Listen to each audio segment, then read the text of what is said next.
सकल संत विचार मंच यांच्या या संप्रदाय या पर्वामध्ये आज आपण गाणपत्य या प्राचीन संप्रदायाबद्दल जाणून घेणार आहोत. त्या श्री गणेशाला महागणपतीला वंदन करते आणि व्याख्यानाला सुरुवात करते. सामान्य मनुष्य जर आपण बघितला तर त्याच्या जीवनाचं लक्ष हे स्वार्थ असतं. स्वार्थ म्हणजे ही त्याची मूळ स्वाभाविक अशी प्रकृती असते. त्यामुळे सामान्य मनुष्याचं जे जीवन असतं त्याचं लक्ष जे असतं ते स्वार्थ असं असतं. पण सद्वर्तनी चांगल्या मनुष्याचं, मध्यम प्रकारच्या मानवाचं लक्ष हे परोपकार असतं. आणि अत्युच्च कोटीतली जी मनुष्य असतात, ऋषितुल्य व्यक्तिमत्व असतात, तेही मानवच असतात, पण तरी सुद्धा त्यांच्या जीवनाचं लक्ष हे परम उपकार असं असतं. आज ज्याचं दर्शन आपल्याला संप्रदायातल्या ऋषितुल्य व्यक्तिमत्वांमध्ये होत असतं, संस्थापक असतात त्यांच्यामध्ये होत असतं, ते सगळं तिथे प्रतिबिंबित झालेलं असतं. ही सगळी माणसं एकाच विचाराने, एकाच उपास्य देवतेच्या उपासनेने, उच्च आचार विचारांनी प्रेरित झालेली असतात. त्या समुदायाला सुद्धा संप्रदाय असं म्हणतात. संप्रदायाच्या अनेक व्याख्या यापूर्वी वेगवेगळ्या दृष्टिकोनातून आपण पाहिलेल्या आहेतच. वेगवेगळ्या व्याख्या त्यांनी त्या वेगवेगळ्या प्रकारे आपल्याला सांगितलेल्या आहेत.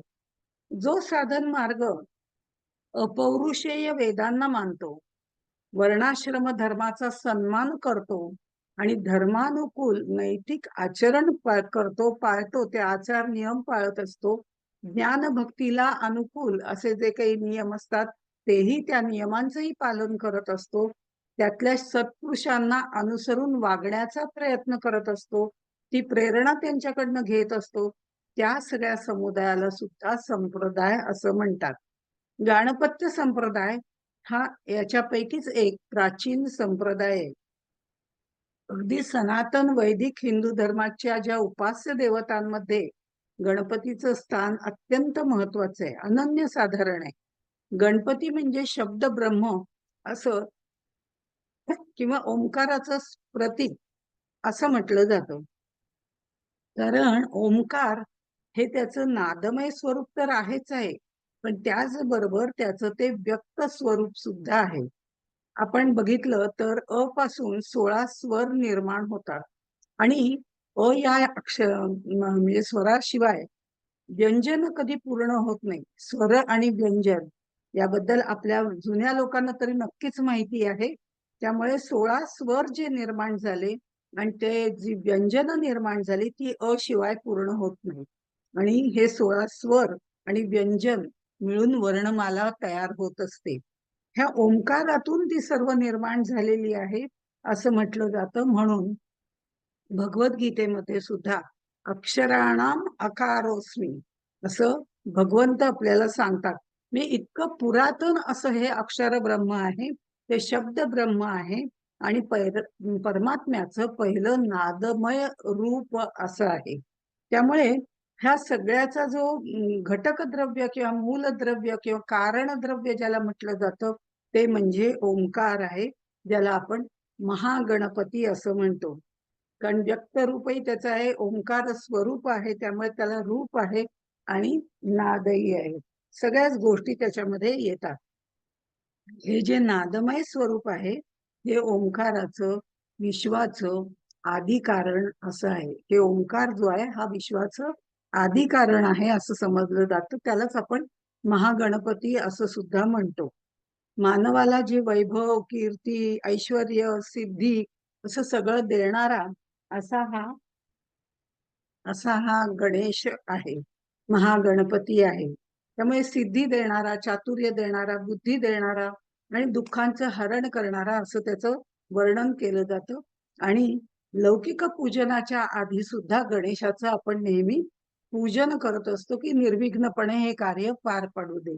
आणि म्हणून गणांचा, अक्षरांचा, वर्णाचा, स्वर व्यंजनाचा, संधी समासाचा असा जो अधिपती आहे त्याला गणेश असं म्हटलं गेलंय. हा 14 विद्या 64 कलांचा अधिपती आहे. त्यामुळे बहुतेक जगातल्या सगळ्या संस्कृतींमध्ये गणेश स्वीकारलेला आहे, वेगवेगळ्या रूपात स्वीकारलेला आहे, पण तरी सुद्धा सगळ्या संस्कृतींनी गणेशाला स्वीकारलेलं आहे. आणि हिंदू धर्मामध्ये तर गणेशाचं महत्व अनन्यसाधारण आहे. अशा या गणपतीची सगुण आणि निर्गुण उपासना जिथे केली जाते, भक्ती जिथे केली जाते, त्याला गाणपत्य संप्रदाय किंवा गणेश संप्रदाय असं म्हटलं जातं. हे पिंड ब्रह्मांड जे सगळं काही आहे ते त्यांनीच निर्माण केलेलं आहे. तो गणपती आहे. आणि असं सगळी निर्मिती त्याच्यापासून झाली, प्रलय त्याच्यापासून होतो, पण तरी सुद्धा तो मात्र शांत निवांत तसाच राहू शकतो.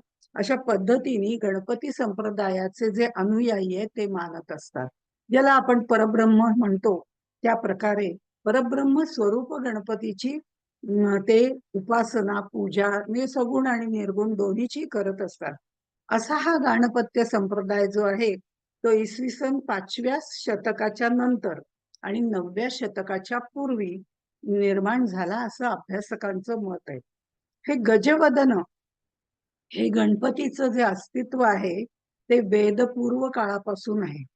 संप्रदायाचं मूळ सुद्धा वैदिक आहे असं आपण म्हटलं, म्हणून हा प्राचीन वैदिक संप्रदाय आहे असं त्याला म्हटलं जातं. ऋग्वेदातल्या दुसऱ्या मंडलातल्या 23व्या सूक्ताचं नाव जर आपण बघितलं तर ते ब्रह्मणस्पती सूक्त असं आहे. आणि त्यामध्ये गजाननाच्या समग्र रूपाचं वर्णन त्यामध्ये केलेलं आहे. ओम गणानाम त्वाम गणपतीम हवामहे. हा जो गणांचा अधिपती आहे, त्यांना मार्ग दाखवणारा आहे, त्याचं नेतृत्व करणारा आहे, कवींचा कवी, द्रष्ट्याचा द्रष्टा, महाद्रष्टा ज्याला म्हटलं जातं, आणि थोडक्यामध्ये मूळ आत्मज्ञानाचा स्रोत असं ज्याचं वर्णन केलं जातं, त्याला आवाहन करून यज्ञस्थानी स्थानापन्न होण्याची विनंती त्या काळामध्ये केली जायची. म्हणजे त्या काळामध्ये यज्ञ संस्कृती होती. त्यामुळे हे गणपतीचं रूप जे आहे ते वेदकाळापासून आहे, आत्मज्ञानाचा स्रोत म्हणून त्याला म्हटलं जातं. उपनिषद काल जर आपण बघितला, वेदकाळ, उपनिषद काळ, या सगळ्याला जोडलेला असा हा गणपती आहे.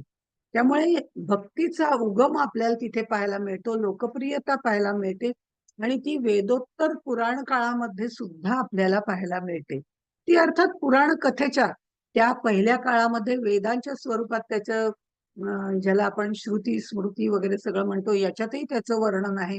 वेदांच्या ऋचांमध्ये त्याचं वर्णन आहे, चारही वेदांमध्ये त्याचं वर्णन आहे. हा असा वेदकालीन झाला. उपनिषद काळामध्ये त्याचं वर्णन केलेलं आहे. आणि त्यानंतर पुराण काळाचा जर विचार केला तर पुराण काळामध्ये कथा स्वरूपामध्ये पुराण सांगितलं जायचं. म्हणजे कथेच्या माध्यमातून त्यातला जो गाभा असतो तो गाभा उलगडला जायचा, मूळ तत्वज्ञान सांगितलं जायचं. अर्थात त्या ह्या सगळ्या ह्याच्यामध्ये कथेकडे जास्त लक्ष दिलं गेलं आणि कर्मकांड वाढत गेलं, पण मूळ गाभा जो आहे तो मात्र लोक विसरून गेली. पण तसं न होता जर पुराण काळामध्ये जर आपण नीट विचार केला तर त्या प्रत्येक गोष्टी मागे काहीतरी आपल्याला सांगितलेलं असतं, कथेमागे काहीतरी मूळ तत्व सांगितलेलं असतं. असं म्हणजे थोडक्यामध्ये आपण ज्याला शुगर कोटेड पील म्हणतो त्याप्रमाणे पुराण कथा सांगितल्या जातात. त्याच्यामध्ये गणपतीच्या जन्माच्या अनेक कथा आपल्याला पाहायला मिळतात. आणि ह्या कथा पाहताना आपण अगदी एखाद दोन उदाहरणं घ्यायची ठरवली तर पार्वतीने आपल्या अंगावरचा मळ काढून गणेशाची निर्मिती केली, ही हा कथा आपल्या सगळ्यांना माहितीच आहे. तर हा प्रतिकात्मक आहे. अगदी मळ काढून मग त्याच्यापासून गणपती तयार केला असं ती कथा नाहीये. तर पार्वती म्हणजे कोण आहे, तर पार्वती म्हणजे प्रकृती आहे. आणि परमेश्वर तिचा जो आहे तो म्हणजे ईश्वर, महेश्वर ज्याला म्हटलं जातं, तो जो आहे तो तिचा ईश्वर आहे. म्हणजे प्रकृती आणि पुरुष अशी जे सांख्यांनी द्वंद्व सांगितलेलं आहे त्या दोघांमध्ये महेश्वर हा अलिप्त आहे, तो शांत निवांत आहे. पण ही पार्वती जी आहे, ती प्रकृती जी आहे ती सगळ्यांना क्रिया करायला लावते. आणि ह्या क्रिया ज्या सगळ्या व्यक्ती वगैरे ज्या निर्माण केल्या गेलेल्या आहेत, हे ब्रह्मांड निर्माण केलंय, त्या प्रत्येकाला ती क्रिया करायला लावते. आणि ही क्रिया किंवा कर्म जी आहेत ही सगळी त्रिगुणात्मक असतात. त्यामुळे या त्रिगुणात्मक सुगंध रूपी असा जो मळ आहे त्रिगुणात्मक म्हणजे सत्व रज तमानी कार्य सगळी केली जातात. ही जी सगळी कार्य ज्या वेळेला केली जाते आणि जातात त्यावेळेला त्याच्यामध्ये मळ निर्माण होतो आणि त्यावेळेला शिव आणि शक्तीचं मिलन होऊ शकत नाही. हे त्रिगुणांचा अहंकार वगैरे हे बाकीचे जे मल आहेत ते तिथे निर्माण होतात आणि शिव आणि शक्तीमध्ये पार्वतीमध्ये अंतर पडतं. हा जो मळ आहे तो, त्याला सुगंधी उटणी पण म्हटलेला आहे. तर तो मळ सगळा बाजूला काढून टाकायचा आहे, म्हणजे त्रिगुणात्मक प्रकृतीची ही सगळी कार्य आहेत, त्या मायेची जी सगळी कार्य आहेत ती दूर सारायची आहेत. म्हणजे सत्व रज तम या 3 गुणांपासून पलीकडे जायचंय.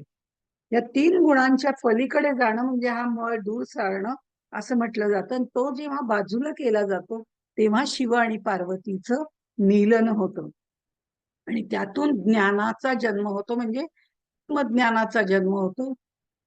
ते जे आत्मज्ञान आहे ते म्हणजे ज्ञानस्वरूप गणेश. ह्या ज्ञानस्वरूपाचं मिलन म्हणजे जीवशिवाचं मिलन सुद्धा आहे.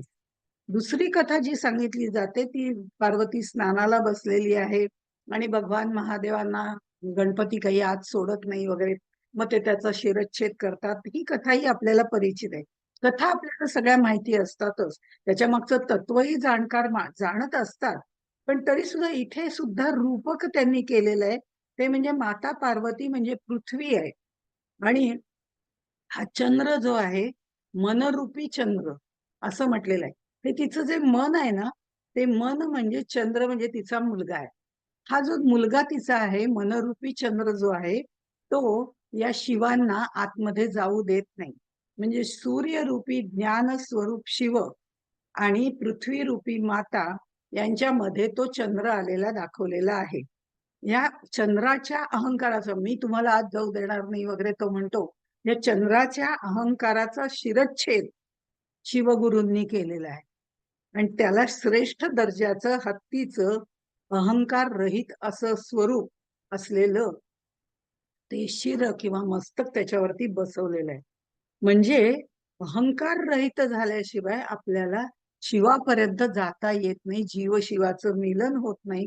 हाही एक दृष्टिकोन सांगण्याचा होताच. पण त्याचबरोबर चंद्र म्हणजे मन आणि मनाची चतुर्थी म्हणजे मनाची चौथी अवस्था जिला तुर्या अवस्था असं म्हटलं जातं, त्या तुर्या अवस्थेचा त्यामध्ये तिथपर्यंत द्वैत असतं आणि या तुर्या अवस्थेच्या पलीकडे गेल्यानंतर मनाचं उन्मन होतं. हे मनाचं उन्मन होणं म्हणजे मनाचा लय होणं, तिथे गणेश ब्रह्म आहे असं हे उपासक किंवा या संप्रदायाचे लोक मानतात. आणि पुराण काळामध्ये या पद्धतीने आपल्याला गणेशाचं दर्शन त्यांनी करून दिलेलं आहे. रामायण महाभारतामध्ये सुद्धा गणेशाचा उल्लेख झालेला आहे. हे आपल्याला माहिती आहे. महाभारताचा लेखकू म्हणून गणपतीचा उल्लेख केलेला आहे. ती कथा ही सगळ्यांना माहिती आहे. बुद्धीचा दाता असल्यामुळे तो बुद्धीने अतिशय प्रगल्भ असा आहे आणि त्यामुळे व्यासांनी कोणताही कूट श्लोक त्याला सांगितला तरी सुद्धा तो क्षणात त्याचा विचार करून ते लिहित असे, कारण व्यासांची तशी अटच होती. जसं गणेशाने सांगितलं की मी तुमचा लेखकू व्हायला तयार आहे, पण न थांबता तुम्ही हे महाभारत मला सांगितलं तर मी लिहीन, मध्ये तुम्ही थांबलात की मी उठून जाईल. त्यावरती व्यासांनी सांगितलं होतं हो माझी तयारी आहे. तेही तेवढेच विद्वान होते. पण त्याच वेळेला त्याने दुसरी अट घातली की मी जेव्हा तुला सांगेन आणि तू लिहायला बसशील तेव्हा प्रत्येक श्लोकाचा अर्थ समजून उमजून तू लिहिला पाहिजे. आणि अशा वेळेला त्यांनी काही कूट श्लोक तिथे घातलेले आहेत. पण गणेशाची त्याचा क्षणभर विचार करत पुढे लिहून घ्यायला सुरुवात केली. अशा तऱ्हेने महाभारताचा लेखकू म्हणून गणपतीच आहे हेही आपल्याला माहिती आहे. इतकं नाही, अगदी आत्ताच्या काळामध्ये जर आपण बघितलं तर पेशव्यांचं कुलदैवत सुद्धा महागणपतीच आहे. त्या काळातही महत्वाचं स्थान त्याला दिलं गेलेलं आहे. त्याची उपासना प्रचलित त्या काळातही होती. स्मृती ग्रंथातही मी मगाशी म्हटल्याप्रमाणे हा सर्वमान्य गणेश आहेच आहे. अशा तऱ्हेने जर आपण विचार केला तर पुराण काळ, उपनिषद काळ, नंतरचा ऐतिहासिक काळ असं जरी आपण बघत गेलो तरी सर्व काळामध्ये आपल्याला गणेशाची उपासना दिसते. त्या काळात गणपतीची उपासना करणारे सांप्रदायिक दीक्षा घेतलेले गाणपत्य होते. पण हे सगळे त्या काळामध्ये असले, हळूहळू त्याचा ऱ्हास होत गेला हे आपल्याला मान्य असलं तरी गणपतीची उपासना मात्र अजूनही बंद झालेली नाही, किंबहुना ती जास्त जोराने वाढते असं म्हणायला हरकत नाही. त्या काळामध्ये गणपतीची उपासना करणारे सांप्रदायिक दीक्षा घेतलेले जे गाणपत्य होते त्यांना वैदिक ब्राह्मणामध्ये तेवढं महत्वाचं स्थान दिलं. वैदिक काळापासून हे आहे, पण तरी सुद्धा वैदिक काळामध्ये त्यांना तेवढं महत्व दिलं गेलं नाही, त्यांना मानाचं स्थान दिलं गेलं नाही. त्यामुळे काही वेळेला हे वैदिक विधींमध्ये ब्राह्मणांबरोबर त्यांना बसवू नये, म्हणजे वैदिक ब्राह्मणांबरोबर गाणपत्य लोकांना बसवू नये, संप्रदायातल्या लोकांना बसवू नये, असंही काहीसे मतभेद त्या काळात झालेले आहेत. पूर्वी शैव आणि वैष्णव यांचे मतभेद झाले होते की नाही, त्याच पद्धतीने म्हणजे ही संप्रदाय जे आहे त्या सांप्रदायिकतेच्या अतिरेकामुळे काही वेळेला यामध्ये मतभेद झालेले आहेत. पण हा शैव वैष्णव हा जसा वाद होता संप्रदायांमध्येही होता, त्यामुळे त्याप्रमाणे गणपती संप्रदाय आणि वैदिक ब्राह्मण यांच्यामध्ये होता. पण आद्य शंकराचार्य जे आहेत, आद्य शंकराचार्यांनी प्रचलित केलेल्या पंचायतन पूजेमुळे हे सगळे जोर जरा कमी झाले, वादाचे जोर थोडेसे कमी झाले. आणि आतापर्यंत आपण बघितलं की उपनिषद काळ, पुराण काळ, वैदिक काळ या सगळ्यामध्ये गणपतीचं महत्व किंवा महात्म्य मात्र तसंच राहिलेलं आहे. तर या गाणपत्य संप्रदायाच्या बाबतीमध्ये जर विचार करायचा ठरवला तर त्याच्या 6 शाखा आहेत. म्हणजे 6 त्यातले भाग आहेत, शाखा आहेत. त्यातला एक जो आहे तो उच्चिष्ट गणपती संप्रदाय असं त्याचं नाव आहे. याची उपासना साधारण वामपंथी प्रकारची असून मूर्ती सुद्धा शृंगारिक अशीच असते आणि देवीला गणपतीची शक्ती मानली जातं. हा डाव्या सोंडेचा गणपती असतो. तांत्रिक गणेश पूजन त्याच्यामध्ये केलं जातं आणि तंत्रशास्त्रातलं जे तंत्रशास्त्र जे आहे त्या तंत्रशास्त्रामधलं महत्व आपण जर बघितलं तर त्या दृष्टिकोनातून थोडी याची उपासना केली जाते. याचा ध्यान मंत्र जो आहे तो ओम हस्ती पिशाचिनी खे स्वाहा असा आहे.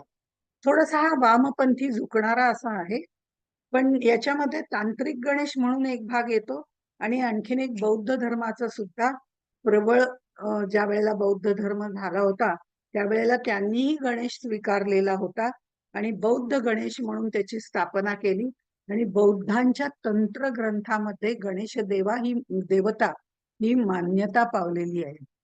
बुद्धांनी आपल्या आनंद नावाच्या शिष्याला गणपती हृदय नावाचा एक मंत्र पण सांगितल्याचं लिखाणात आपल्याला पाहायला मिळतं आणि याला बौद्ध गणेश असंही म्हणतात. आणि हा तिबेट, चीन, तुर्कस्तान वगैरे या भागामध्ये जसजसा बौद्ध धर्माचा प्रसार जिकडे जास्त झाला तिकडे त्याचाही प्रसार जास्त झालेला आपल्याला पाहायला मिळतो. दुसरा जो संप्रदायातला जी दुसरी शाखा आहे असं आपण म्हणूया, संप्रदायाच्या ज्या 6 शाखा आहेत त्यातला पहिला उच्चिष्ट गणपती संप्रदाय, दुसरा महागणपती संप्रदाय.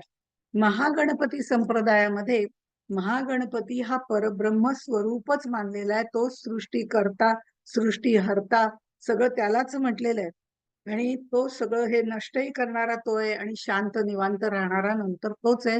म्हणजे तो अजय आहे, अमर आहे अशा पद्धतीने त्याचं वर्णन केलं जातं. परब्रह्म स्वरूप त्याला म्हटलं जातं. तो महागणपती संप्रदाय, ती शाखा अशा पद्धतीने. याचं स्वरूप जे आहे ते एकदंत आणि शक्तीनी अलंगित, म्हणजे काय, शक्ती सहित परब्रह्म, सोपाधिक. कारण सोपाधिक आणि निरुपाधिक असं उपनिषदांमध्ये 2 प्रकारे त्याची उपासना सांगितलेली आहे.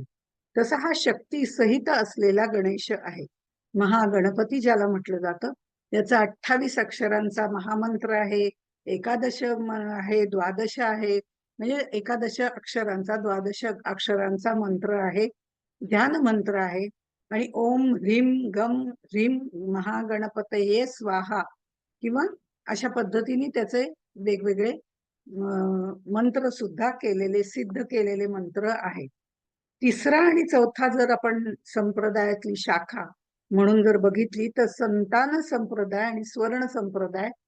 संतान संप्रदाय आणि स्वर्ण संप्रदाय असे दोन सांगितलेले आहेत. म्हणजे हे 3 आणि 4.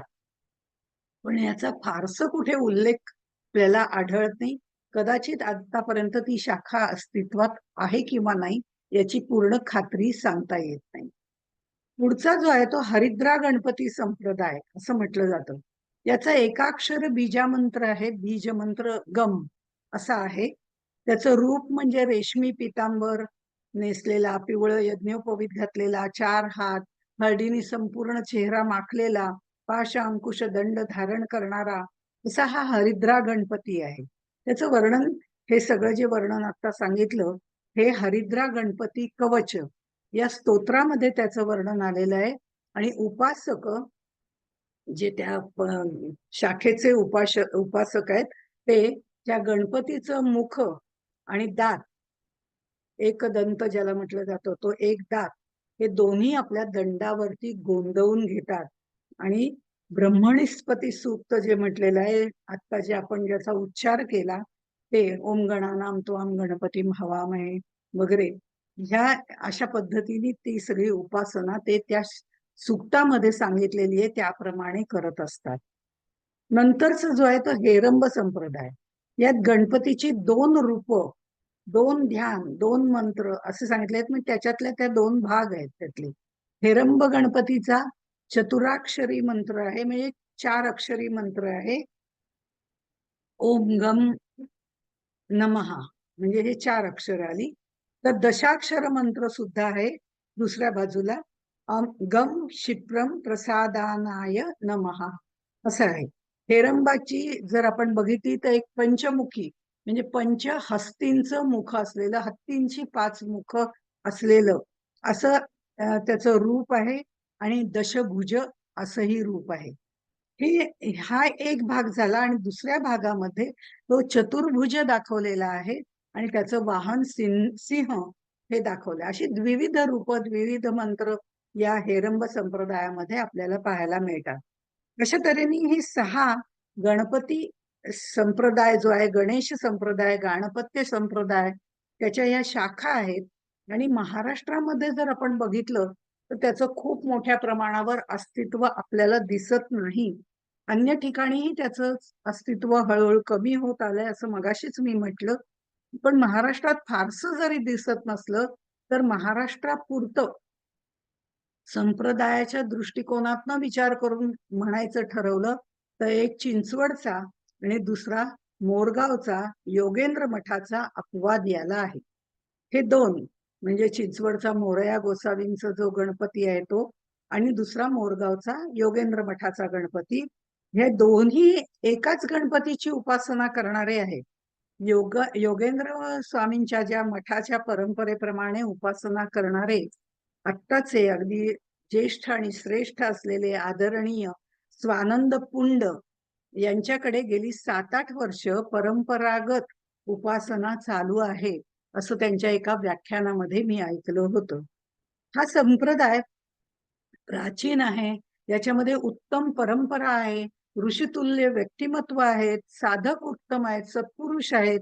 हे सगळं या संप्रदायाला लाभलं असलं तरी लोकांपर्यंत हा जो संप्रदाय आहे तो फारसा पोचलेला नाही. त्यात पोचला नाही, त्याची कमतरता तिथे आपल्याला जाणवते. त्याचं कारण, याची जी प्रचाराची बाजू आहे ना ती थोडी मोजकी आहे.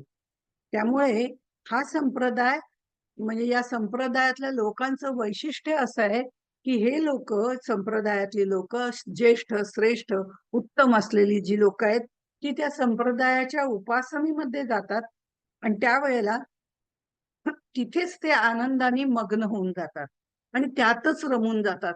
या संप्रदायाचा प्रसार करायला पाहिजे, त्याचे शिष्य वाढवायला पाहिजे, परंपरा वाढवायला पाहिजे, या सगळ्या गोष्टींकडे कुठेतरी दुर्लक्ष होतं. त्यामुळे हा संप्रदाय पुढे कमी कमी होत गेलेला आहे असं काही अभ्यासकांचं म्हणणं आहे. पण महाराष्ट्रात गणेश उपासना मात्र नित्य वाढतच चाललेली आहे, त्याचा विस्तार वाढत चाललाय. हे जर आपण बघितलं तर उपासना सिद्धी होण्याच्या दृष्टिकोनातून विचार करून त्याची त्याप्रमाणे उपासनेची एक आखीव रेखीव बांधणी करायला पाहिजे, जी सर्वसाधारण सर्वांना शक्य आहे. मग हे आता कारण की एक सामुदायिक दैवत झालंय, राष्ट्रीय दैवत झालंय. त्यामुळे या उपास्य देवतेचं, ह्या उपासनेचं आपण काहीतरी महत्व वाढवलं पाहिजे, त्याचे विचार वाढवले पाहिजे, की जेणेकरून एकाच उपासनेच्या खाली सर्व लोक येतील आणि एकत्रित होतील, समाज संघटित होईल, असं अभ्यासकांचं म्हणणं आहे. आणि ह्या सगळ्या ह्याच्यामध्ये संप्रदायाचा जर आपण पुढे जाऊन तत्वज्ञानाचा विचार केला, तर गणपती हा साक्षात परमात्मा, परमेश्वर, परब्रह्म आहे. त्याच्यापासूनच सगळे देव निर्माण झालेत. असा हा महागणपती अजर अमर आणि निराकार, निर्गुण, सगुण, सगळाही देवाधी देव असा असलेला आहे. त्याची ओंकार स्वरूप मानून उपासना केली जाते. गणेशाचं ओंकार स्वरूप असल्यामुळे अथर्व शीर्षाच्या आधी सुद्धा आपण प्रारंभ करताना ओंकाराने प्रारंभ करतो. ओंकाराचं हे रूप उपनिषदांनी सुद्धा मान्य केलेलं आहे, त्या काळापासून मान्य आहे. मांडुक्य उपनिषदाचा जर आपण विचार केला तर ओंकार साधना त्याच्यामध्ये सविस्तर रीतीने सांगितलेली आहे आणि ओंकाराच्या 3.5 मात्रांचं विवेचन त्याच्यामध्ये केलेलं आहे. त्यावरती आद्य शंकराचार्यांचे गुरु जे गौडपादाचार्य आहेत त्यांनी कारिका सुद्धा लिहिलेले आहे. कारिका म्हणजे टीकात्मक विश्लेषण करून जे त्यांनी लिहिलेले आहे, विवरणात्मक श्लोक जे लिहिलेले आहेत त्याला कारिका म्हणतात. ही सोपी सुटसुटीत व्याख्या आहे. त्यामुळे या समग्र तत्वाला जाणण्याकरता 4 चरणांची कल्पना केलेली आहे आणि ओंकार हे परब्रह्माचं आणि अपरब्रह्माचं प्रतीक आहे असं म्हटलेलं आहे. अकार, उकार, मकार मगाशी आपण उल्लेख केला त्याप्रमाणे या त्याच्या मात्रा आहेत. विश्व, तेजस, प्राज्ञ हे त्याचे पाद आहेत. हे 3 पाद त्यांनी घेतले आणि 4 पादांची कल्पना मांडली असं मी मगाशी म्हटलं. या 3 मात्रा म्हणजे 3 पाद त्यांचे समजले जातात. आणि मग जी आहे ती अनुचार्या, ज्याला आपण चंद्र, ओंकाराच्या वरची चंद्र आणि बिंदी असं म्हणतो, ती जी आहे त्याचा उच्चार होत नाही, त्याचा नाद घुमत राहतो. तो जो आहे ते खरं परब्रह्माचं स्वरूप आहे, त्याला शब्द ब्रह्म असं म्हटलेलं आहे. ही प्रणव उपासना पण एक केली जाते. त्यात ओंकार गणेशाला ऋत आणि सत्य यांनी प्रतिज्ञापूर्वक जाणून घेऊन त्याची उपासना केली जाते. म्हणून आपण म्हणतो ना, ऋतम वच्मी सत्यम वच्मी असं म्हणतो. ते या कारणामुळे त्या अथर्व शीर्षामध्ये तसं म्हटलं जातं. प्र हा उपसर्ग आणि नु हा धातू, याच्यापासून प्रणू.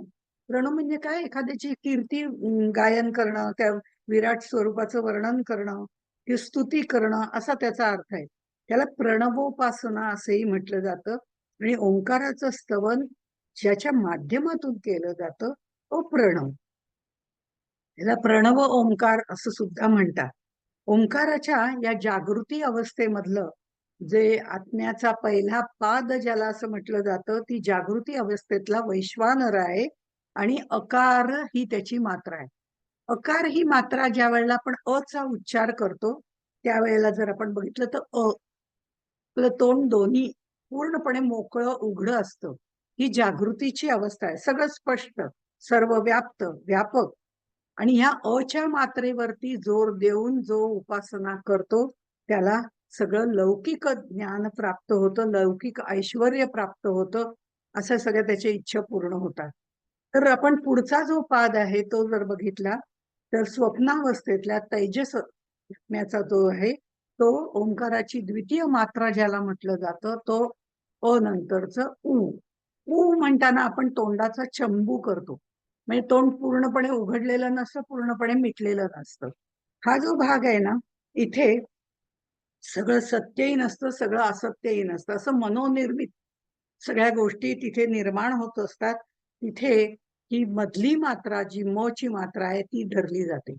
आणि ही म ची मात्रा, ऊ ची मात्रा जी आहे ती मधली मात्रा धरली जाते. आणि ही ऊ ची मात्रा जी आहे ती पहिली आणि शेवटची, पहिली आणि तिसरी यांना जोडणारी मात्रा असल्यामुळे साहजिकच याची साधना जो करतो, ऊ ची साधना जो करतो, त्या दृष्टिकोनातनं जो साधना करतो त्याला निश्चितपणे ज्ञानप्राप्ती होते. म्हणजे त्याच्या ज्ञानाचा उत्कर्ष होत राहतो. त्याला ऐहिक आणि पारलौकिक दोन्ही गोष्टी प्राप्त होतात. त्याचं संपूर्ण त्याचं ज्ञानाचा उत्कर्ष होत राहतो. त्यामुळे पहिल्या मात्रेपेक्षा या मात्रेचं जे ज्ञान आहे किंवा त्याची उपासना जास्त श्रेष्ठ मानली जाते. आणि तिसरी जी उपासना आहे ती जी आहे ती अ, उ आणि म. तर म मध्ये आपले दोन्ही ओठ पूर्णपणे बंद होतात. हे जे बंद होणं आहे म्हणजे तिथे सगळ्याची समाप्ती केली जाते.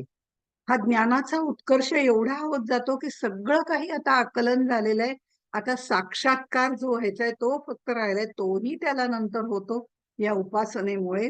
आणि दिसणारं सगळं सत्य आहे, ब्रह्म आहे, सगळं अंतर्बाह्य एकच आहे, मीही ब्रह्म आहे, हे सर्व ज्ञान त्याला होतं. आणि तो अनुभवापर्यंत येतो. म्हणजे त्याला आत्मज्ञानाची चाहूल लागते. आणि नंतरचा जो नादमय असा अर्धमात्रेचा पाद अमात्रा असं त्याला म्हटलं जातं. यात उच्चारण नाहीये, फक्त गुंजन आहे असं मी सांगितलं. हे गुंजन आणि ती सगळी द्वैताची समाप्ती आहे. आपण घंटेवरती जर त्याचा मधला लोलक जो असतो तो जर मारला तर नंतर सोडून दिला तर ते दोन्ही विलग होतं, तिथे द्वैत राहत नाही. आवाज मात्र तो घुमत राहतो. हे जे घुमणं आहे, नाद होणं जे आहे ना, ते सगळं तिथे निर्माण होतं, ती अर्धमात्रा. आणि इथे खरं म्हणजे जीव आणि शिव असं ऐक्य होतं.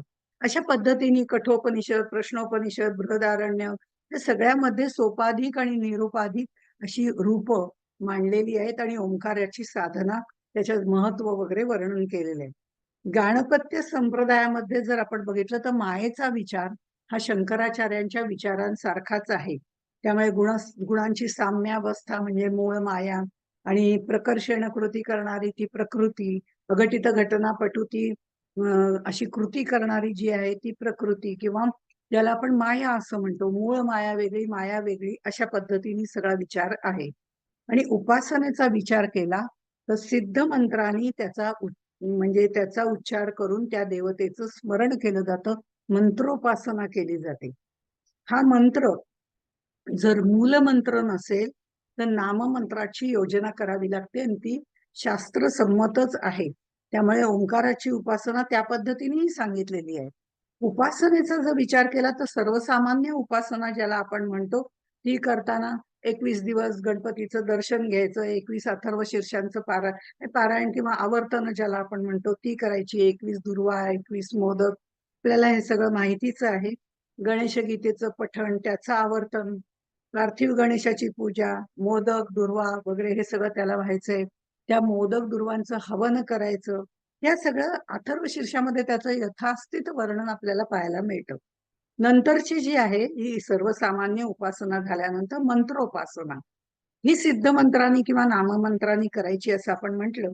इथे त्या देवतेच्या नावाचं स्मरण करायचं असतं. म्हणजे नावापूर्वी ओम लावायचा आणि मग नमहा हे नंतर लावायचं. म्हणजे ओम गणपते नमहा अशा पद्धतीने त्याचं वर्णन केलं जातं.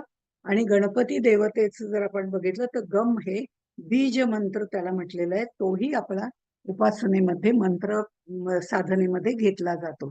या वेगवेगळ्या स्तोत्रांचे जे ऋषी आहेत, त्यांचे कीलक म्हणतात, बीज म्हणतात, शक्ती म्हणतात, हे सगळं जे आहे पण रामरक्षेमध्ये सुरुवातीला हे सगळं येतं पा हनुमान कीलक म्हणून सांगितलेलं आहे, सीता शक्ती श्रीमद हनुमान कीलकम. तशा पद्धतीने वेगवेगळ्या स्तोत्रांचे, गणेश स्तोत्रांचे जे आहेत ऋषी मुनी बीज कीलक विनियोग, या सगळ्याचा उल्लेख त्याच्यामध्ये केला जातो. आणि विधिवत हे सगळं जाणून घेऊन मग उपासना केली जाते. ही मंत्राची उपासना, स्तोत्राची उपासना अशी केली जाते. आणि प्रणव उपासना जी आहे ती आपण आता बघितली, त्याप्रमाणे प्रणव उपासना सुद्धा केली जाते.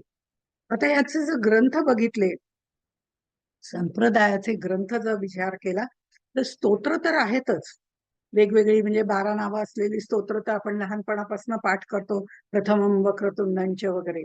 पण त्यांचे काही ग्रंथ सुद्धा आहेत. त्या गणेश पुराण म्हणून ग्रंथ त्यांचा आहे. त्याच्यामध्ये उपासना खंड, त्याच्यामध्ये जे दोन खंड आहेत, म्हणजे त्याचे उपासना खंड आणि क्रियाखंड असे दोन खंड आहेत. त्यातल्या उपासना खंडामध्ये त्या गणेशाचं महात्म्य, त्याची व्रतवैकल्य, पूजा अनुष्ठान या सगळ्याची माहिती आहे. आणि क्रीडा खंडामध्ये जर आपण विचार केला तर त्याच्यामध्ये वेगवेगळ्या गणपतीच्या लीला आहेत. 4 युगातले जे 4 अवतार आहेत त्याची माहिती आहे. त्याच्या कथा आहेत. म्हणजे कृतायुगामध्ये जर आपण बघितलं तर विनायक या नावाने आहे. त्रेतायुगामध्ये मयुरेश्वर, म्हणजे मोरगावचा जो मयुरेश्वर ज्याला आपण मोरया गोसावींच्या संदर्भात उल्लेख केला जातो ते आहे. द्वापार युगामध्ये गजानन आणि कलियुगामध्ये धूम्रकेतू, अशा 4 युगातल्या 4 कथा वगैरे ह्या सगळ्या दुसऱ्या भागामध्ये क्रीडाखंडामध्ये आहेत. आणि या गणेशाचे जन्म तेही आनंदाने सगळीकडे साजरे केले जातात. ते 4 युगात 4 वेगवेगळ्या वेळेला साजरे केले जातात. त्यातला एक वैशाखी पौर्णिमेला, दुसरा ज्येष्ठ शुद्ध चतुर्थी, भाद्रपद शुद्ध चतुर्थी आणि माघ शुद्ध चतुर्थी, असं ते त्याच्यामध्ये सगळं त्याचं वर्णन केलेलं आहे. नंतर आहे तर ते मुद्गल पुराण. यामध्ये 9 खंड आहेत आणि पहिल्या खंडामध्ये म्हणजे पहिल्या 8 खंडामध्ये राक्षस मर्दन त्यांनी केलेलं दाखवलेलं आहे गणेशाने. आणि हे राक्षसाचं जे वर्णन आहे ना, ते खरं पाहता कुठले दुसरे राक्षस नसून ते आपल्यामध्ये असलेले विकार रूप सगळे राक्षस आहेत, त्यांचं वर्णन मदमत्सर वगैरे अशा पद्धतीने केले. मग गणपती कल्प आहे, गणपती कवच आहे, गणपती सहस्रनाम आहे, गणेश महात्म्य आहे आणि 4 उपनिषद त्यांची सांप्रदायिक ग्रंथ म्हणून प्रसिद्ध आहेत. ती गणेश पूर्व तापिनी उपनिषद, गणेश उत्तर तापिनी उपनिषद, हेरंब उपनिषद आणि गणपती अथर्व शीर्ष आपल्याला सगळ्यांना परिचित आहे ते.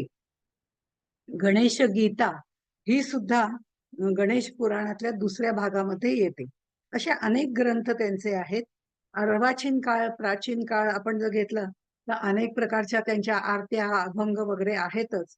प्रभू रामचंद्राचे जे निस्सिम भक्त त्यागराज, त्यांनी तर गणेशाची अनेक पदं लिहिलेली आहेत. आणि दक्षिणेकडे जेव्हा संगीत महोत्सवाला सुरुवात होते तेव्हा त्यागराजांना वंदन केलं जातं. महाराष्ट्रात जर बघितलं तर ज्ञानेशांचा गणेश आहे, एकनाथांचा गणेश आहे, समर्थांचा गणेश आहे, त्यांची पद असे अनेक संतांचे आहेत. त्यांनीही गणेशाला वंदन केलेले आहे. आणि या ह्याच्यामध्ये सगळ्यात आणखीन महत्वाचं सांप्रदायिक ग्रंथ म्हणून सांगायचं झालं तर योगींद्राचार्य जे आहेत त्यांचा 22 अध्यायांचा श्रीमद गणेश विजय नावाचा ग्रंथ आहे. हा संप्रदायात अतिशय महत्वपूर्ण मानला जातो. आणि या प्रत्येक त्यांच्या अध्यायाला त्यांनी दुर्वांकूर असं म्हटलंय. आपण अध्याय म्हणतो, समास म्हणतो ग्रंथाच्या ह्याला, त्याप्रमाणे यांनी दुर्वांकूर असं म्हटलेलं आहे. आणि पुणे जिल्ह्यातलं जे मोरगाव हे जे गणेशाचं स्थान आहे ते या गणपत्य संप्रदायाचं मूळ पीठ मानलं जातं. तसं अष्टविनायकांचं सुद्धा स्थान तीर्थक्षेत्र म्हणून मानलं जातं. या गणपत्य संप्रदायाचे किंवा गणेश संप्रदायाचे ऋषी आहेत. जवळजवळ 7 ऋषी महत्वाचे मानले. ऋषी तुल्य व्यक्तिमत्व ज्यांनी हा गणपती संप्रदाय प्रसारित केला, पुढे नेला, अशा पद्धतीने ज्यांचं वर्णन केलं जातं असे हे गणक ऋषी, ज्यांनी गणेश विद्या निर्माण केली, गकाराला महत्व देणारे, आणि गणपतीचं स्तोत्र ज्यांनी अथर्व शीर्ष ज्याला आपण म्हणतो ते लिहिलेलं आहे. ग्रंथांचं वेदांताचं सार त्यांनी लिहिलेलं आहे. असं लेखन त्यांनी केलेलं आहे. आणि गणेशाच्या हातात जी 5 आयुध आहेत, आयुध म्हटलं जातं बरं का. देवांच्या हातात जी शस्त्र असतात त्याला आयुध म्हटलं जातं. त्याला शस्त्र म्हटलं जात नाही, कारण शस्त्र थोडस नाशाकडे पण झुकतो, नाशासाठी वापरली जातात असं म्हटलं जातं. पण आयुध ही चांगल्या गोष्टींच्या निर्मितीसाठी आणि वाईटाच्या नाशासाठी वापरली जातात. आता हे सगळं जे प्रगटन त्यांचं झालेलं आहे ते गणक ऋषी म्हणून झालेलं आहे.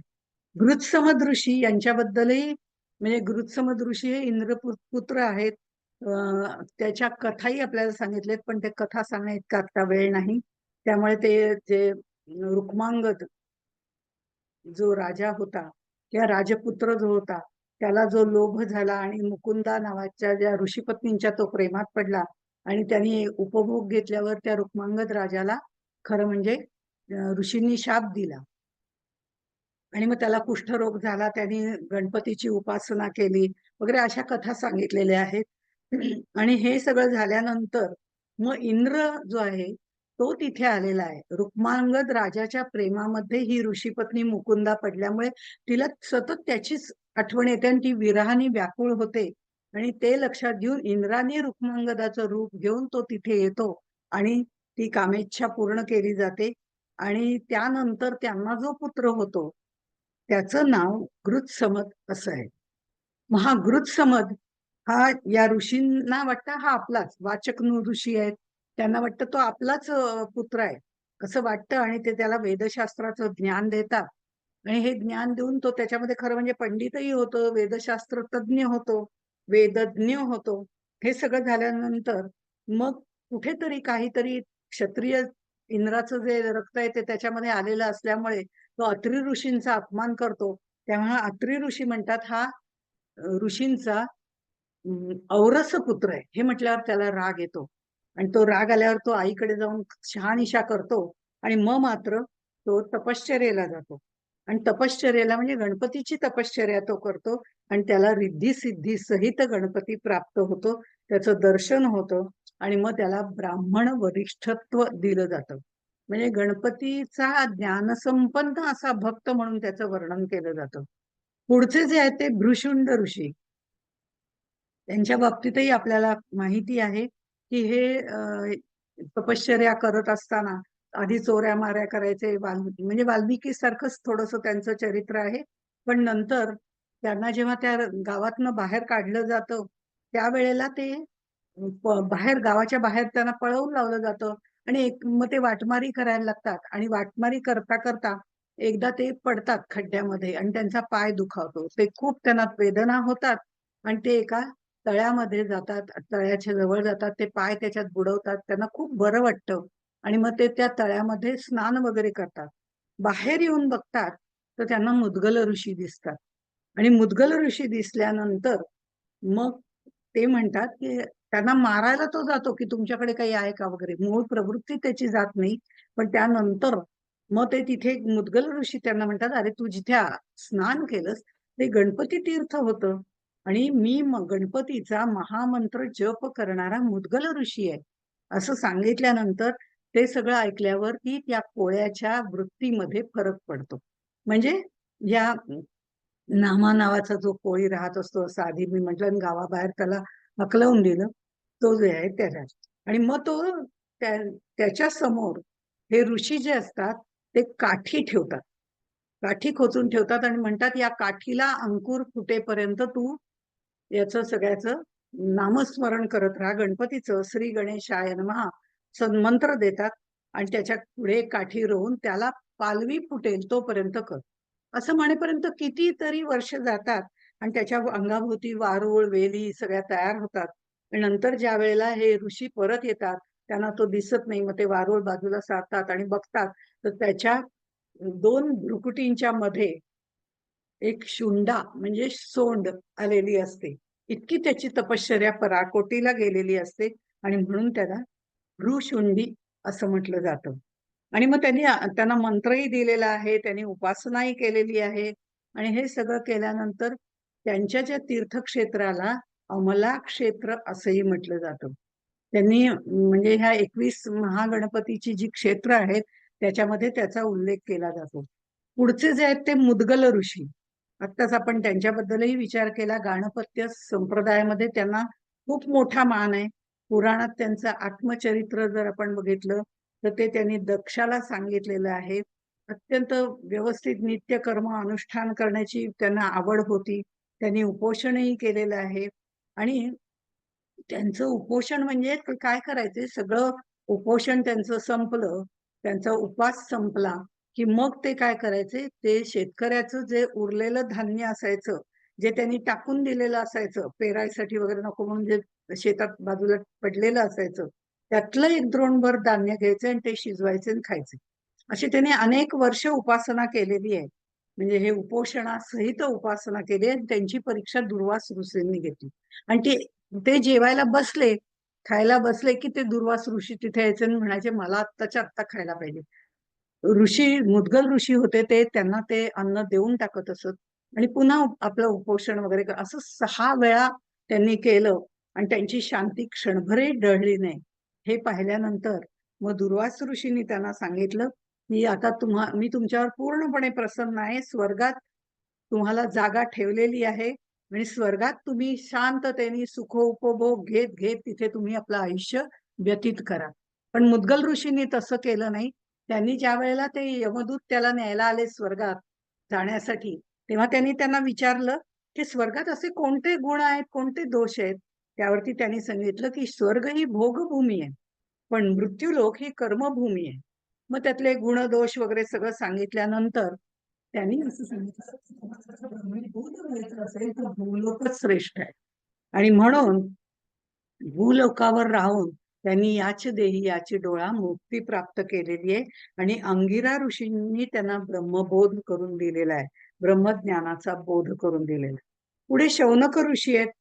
हे भृगुवंशीय शौनक ऋषी जे आहेत ते शौनक ऋषींचे पुत्र आहेत. महर्षी व्यासांचे शिष्य आहेत. वैदिक आचार्य आहेत. कुलगुरू आहेत. त्यांच्याबद्दलही बरंच सांगता येईल. पण हे सगळं सांगण्यामागचा उद्देश असा, की त्यांनी अनेक ग्रंथ लिहिलेले आहेत आणि शौनक सूतवाद म्हणजे संवाद जो आहे भागवतामधला तो आपल्याला माहिती आहे. त्याच्यात सुद्धा आपल्याला गणेशोपासन पाहायला मिळतं. सनक ऋषी आहेत, सनंदन ऋषी आहेत. या ऋषींच्या बद्दल हे भृगु कुळातले ऋषी आहेत आणि सनक संहिता नावाचा ग्रंथ त्यांनी लिहिलाय. महाभारतामध्ये सनक सुजातीय पर्वामध्ये धृतराष्ट्राला सदाचाराचा उपदेश सनक ऋषींनी केलेला आहे.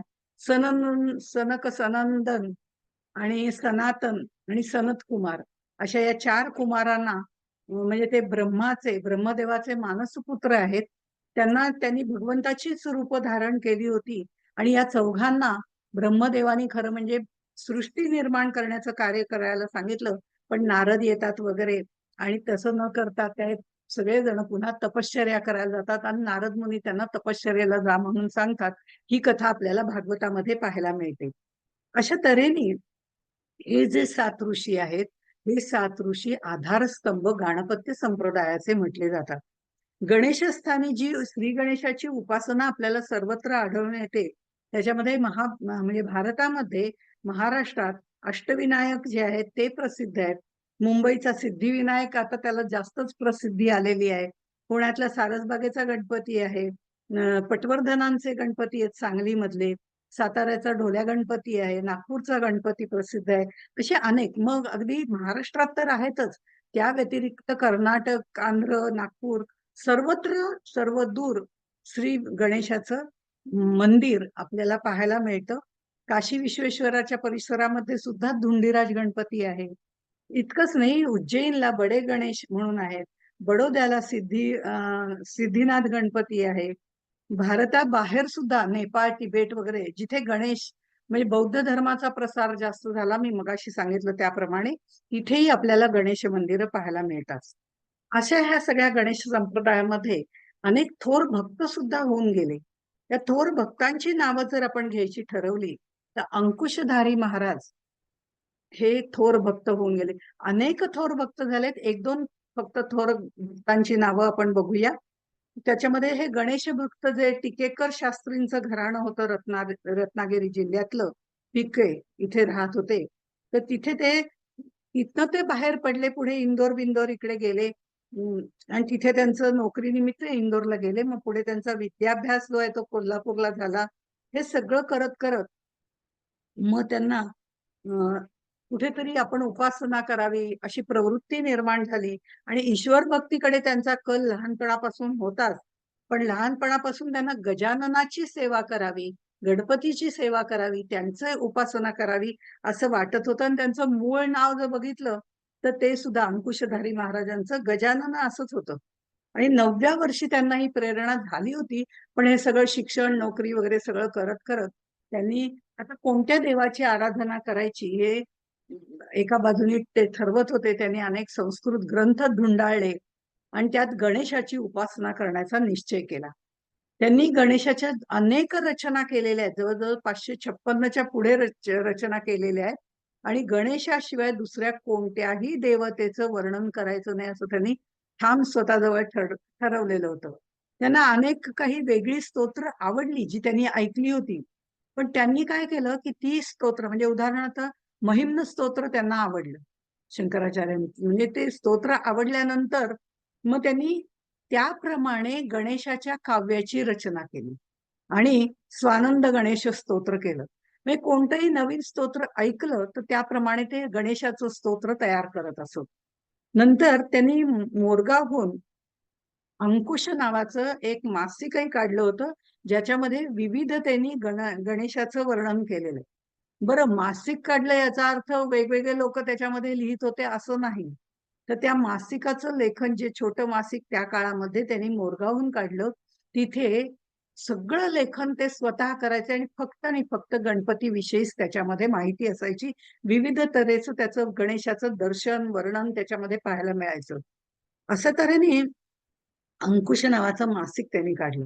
पुढे योगींद्र विजय यांनी ग्रंथाच्या शेवटी जी फलश्रुती लिहिलेली आहे, तो जो अध्याय सांगितलाय, त्याच्यामध्ये त्यांनी असं म्हटलेलं आहे, त्याच्यात यांचा उल्लेख केलेला आहे.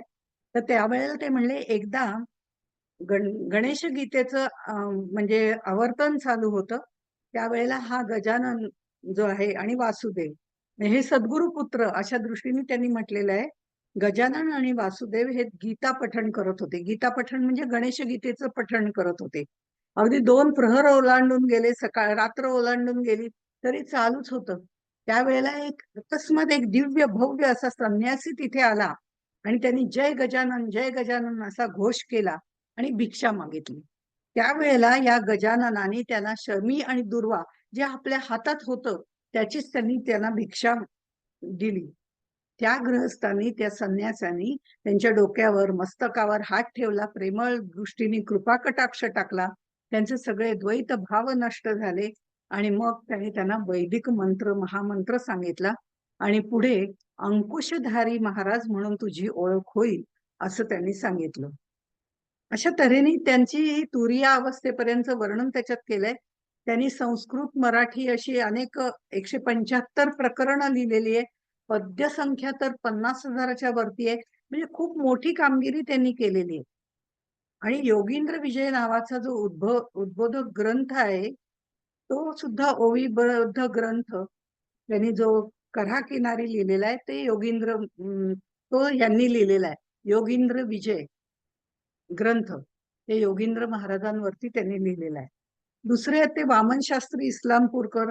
त्यांच्या बाबतीतही इस्लामपूरच्या आनंदाश्रमाने त्यांची अथर्व शीर्षाची आवृत्ती प्रसिद्ध केलेली आहे. शुद्ध आवृत्ती ज्याला आपण म्हणतो ते त्यांनी, म्हणजे त्यांच्यापैकी सखाराम बुवा जे इस्लामपूरकर होते, त्यांनी मोरगावला गणपतीचं गणेश याग केला होता.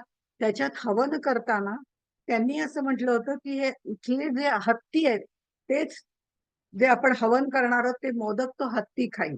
आणि त्याप्रमाणे झालं आणि तिथे त्यांना प्रथम साक्षात्कार झाला. आणि हे घराणं जे आहे ते गणेश भक्तच घराणं आहे. त्यामुळे यांना कीर्तनकार होते इस्लामपूरकर महाराज. तर त्यांना सुद्धा, या बुवांना सुद्धा, म्हणजे वामन शास्त्री इस्लामपूरकर यांनी थोर गणेश भक्ती केलेली आहे. गाणपत्य परंपरेतले ते आहेत. आणि असं त्यांच्याबद्दलही बरंच काही सांगता येईल. असे अनेक शिष्य किंवा भक्त आपल्याला पाहायला मिळतात. मग गजानन दैवज्ञ गणपती आहेत, तात्यासाहेब गोडसे आहेत. इतकंच नाही, नानासाहेब थोरले माधवराव पेशवे, अमृतराव हे सुद्धा गणपतीचे निस्सीम भक्त होते. पेशव्यांच्या वाड्यामध्ये गणेश पूजेचा उत्सव आणि आनंदोत्सव जो अतिशय दणक्यात होत असे, असं वर्णन आपल्याला पेशवेकालीन इतिहासामध्ये पाहायला मिळतं. आणि ह्याच्यामध्ये आणखीन एक ऋषितुल्य व्यक्तिमत्व त्याच्याबद्दल सांगावं तितकं कमी आहे, ते म्हणजे चिंचवडचे मोरया गोसावी. त्यांची उपासना पद्धती आणि योगींद्र मठाची उपासना पद्धती एकच आहे असं आपण मगाशी म्हटलं. आणि ह्याच दोघांच्या परंपरा आपल्याला महाराष्ट्रात पाहायला मिळतात. भक्त आणि भगवंत यांच्यातलं अद्वैत अवस्था जी निर्माण होते, ते अद्वैत किती सुंदरपणे प्रगट करता येतं, ते सुंदर उदाहरण म्हणजे महासाधू मोरया गोसावी. समाधी त्यांची चिंचवड जवळ आहे. ऋषी परंपरेला शोभणारं ऋषितुल्य व्यक्तिमत्व आणि योग्यता त्यांची आहे. त्यांचं चरित्र आणि कार्य आपण ज्या वेळेला संत चरित्र बघितली होती, त्यावेळेला त्या पहिल्या सत्रामध्ये आपण पूर्ण त्यांचं कार्य वगैरे पाहिलेलं आहे, त्यांचे ग्रंथ पाहिलेले आहेत, त्यांचं चरित्र पाहिलेलं आहे. आणि हे सगळं आपल्याला आदरणीय मुकुंद दातार यांनी सांगितलेलं आहे. त्यामुळे त्याचा आणखीन पुन्हा इथे उहापोह करत नाहीये. ते सांगावं तेवढं कमी आहे. पण तरी अगदीच सांगितलं नाही असं नको, म्हणून अगदी थोडक्यामध्ये सांगते, की त्यांनी अष्टविनायकाची यात्रा वगैरे ते करतच होते. योगीराज नयन भारती हे त्यांचे सद्गुरू होते. ते त्यांना लाभले होते. थेऊर इथे त्यांनी तपश्चर्या केली होती. 42 दिवसाच्या उपवासानंतर आणि समाधीनंतर त्यांना चिंतामणीचं दर्शन झालेलं आहे. तसंच ते मोरगावची वारी पण करत होते आणि त्यावेळेला सिद्धी बुद्धी सहित असं गणेशाचं त्यांना दर्शन झालेलं आहे. आणि त्या एकदा ते ज्या वेळेला तिथे वृद्धत्वामुळे त्यांचं वारीला जाणं खूप कष्टदायक होत होतं. पण तिथे सुद्धा ते तरी सुद्धा ते धडपडत जसं श्रम होतील तर श्रम सगळे सहन करत ते तिथपर्यंत जात होते. आणि तिथे एकदा ते स्नानाला गेले. त्यावेळेला ते स्नान वगैरे झाल्यावर सूर्याला अर्घ्य देत असत. ते अर्घ्य देत असताना त्यांच्या हातामध्ये सिद्धी बुद्धी सहित असा तांदळा तांदळा त्यांच्या हातामध्ये आला आणि ते त्या रूपाने गणेश तिथे प्रगट झाले.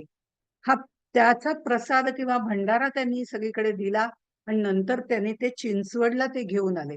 म्हणजे मुळातलं यांचं हे शालिगावचे वामन भट्ट आणि पार्वतीबाई शाळीग्राम यांचा पुत्र, पण तरी सुद्धा ह्या देवांना त्यांनी तिथे आणलं म्हणून त्यांना नंतरच्या काळामध्ये देव हे पण आडनाव मिळालेलं आहे. अशा तऱ्हेने यांची परंपरा आहे आणि त्या देवानी त्यांना सांगितलं की आता ह्याच्या पुढे तू इथे येऊ नको. आता तू मला चिंचवडला तिथे स्थानापन्न कर. आणि त्याप्रमाणे त्यांनी तिथे त्यांना स्थानापन्न देवाला केलेलं आहे. म्हणून त्यांना देव असंही म्हणत असत. ह्या म्हणजे ह्या घराण्याची परंपरा सुद्धा दिव्य आहे. म्हणजे 7 अवतारी पुरुष एकाच घराण्यात पाठोपाठ निर्माण होणं अशी यांची परंपरा आहे. ते जर बघितलं तर हे मोरया गोसावी, चिंतामणी महाराज म्हणजे त्यांचा नंतर मुलगाच आहे तो, नंतर नारायण महाराज, चिंतामणी महाराज दुसरे, नंतर धरणीधर आणि नारायण महाराज किंवा गबाजी असं त्यांना म्हटलं जातं, गबाजी महाराज ते, आणि चिंतामणी महाराज तिसरे. अशी ही सगळी परंपरा, वंश परंपरा त्यांची आपल्याला इथे या घराण्यात एकत्रितरित्या पाहायला मिळते.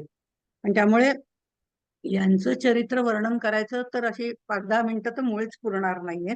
पण अतिशय तुल्य बळ ज्याला म्हटलं जातं, परिपूर्णरित्या गणपतीचं अधिष्ठान ज्यांच्या चित्तामध्येच ठेवलेलं आहे आणि अद्वैत अवस्थेचं सुंदर वर्णन किंवा दर्शन आपल्याला ज्यांच्यामध्ये होतं ते म्हणजे मोरया गोसावी. अशा तऱ्हेने त्यांचं वर्णन केलं जातं.